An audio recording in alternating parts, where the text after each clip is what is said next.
एक गांव में मुकेश अपनी पत्नी गीता और मां सरला के साथ रहता है। वह बहुत ही गरीब होता है और बहुत ही मुश्किल से घर का गुजारा चला रहा होता है। एक दिन मुकेश अपनी पत्नी गीता और मां से आकर कहता है, माँ, मैं बाहर जा रहा हूँ कमाने के लिए। गीता, तुम अपना और माँ का ख्याल रखना। ठीक है जी, आप बेफिक्र होकर जाओ। भगवान करे आपको जल्दी से कोई अच्छा सा काम मिल जाए ताकि इस घर की सारी परेशानी दूर हो। अच्छा माँ, अब मैं चलता हूँ। ठीक है बेटा, अपना ख्याल रखना। मुकेश अपनी माँ और पत्नी को अलविदा कहकर वहाँ से कमाने चला जाता है। ऐसे ही कई महीने बीत जाते हैं पर उसकी कोई भी खबर नहीं आती।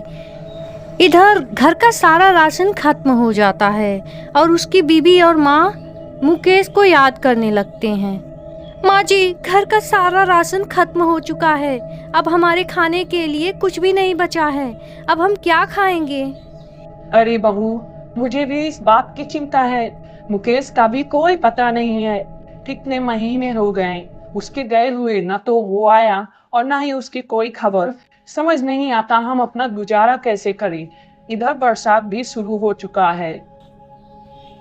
तभी गीता कहती है, माँ जी, क्यों ना हम भी कोई काम ढूंढें। काम करके थोड़े कुछ जो पैसे मिलेंगे उससे घर का राशन तो आ जाएगा। बात तो तू सही कह रही है, पर हमें काम कौन देगा? हम गांव के जमींदार के पास जाएंगे। उसके पास कोई न कोई काम तो जरूर ही मिल जाएगा। दोनों सास बहू जमींदार के घर काम मांगने चली जाती हैं। जमींदार उन दोनों से कहता है, ठीक है, मैं तुम दोनों को काम जरूर दूंगा। मेरे खेत में धान के पौधों की रुपाई करनी है। अगर तुम दोनों ये काम कर दोगी तो मैं तुम दोनों को इसकी मजदूरी भी दूंगा।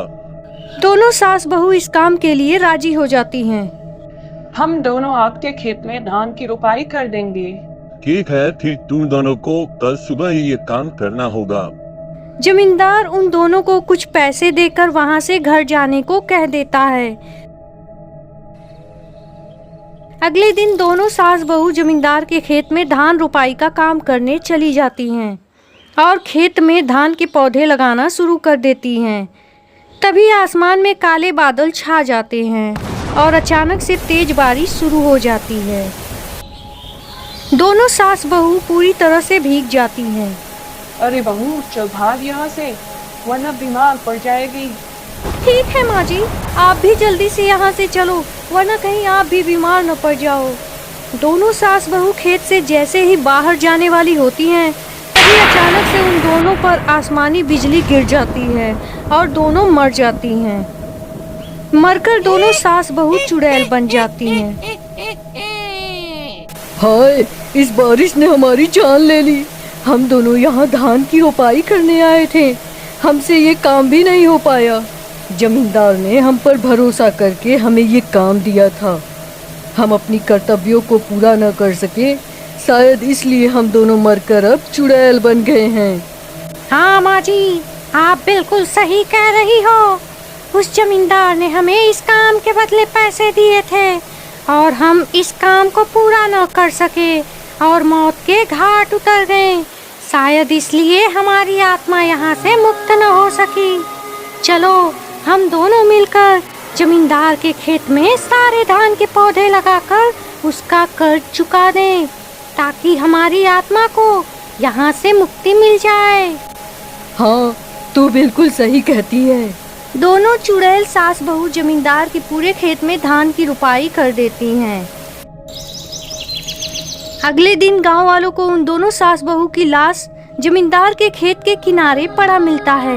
गांव वाले मिलकर उन दोनों का अंतिम संस्कार कर देते हैं और उन दोनों चुड़ैल की आत्मा को भी वहां से मुक्ति मिल जाता है।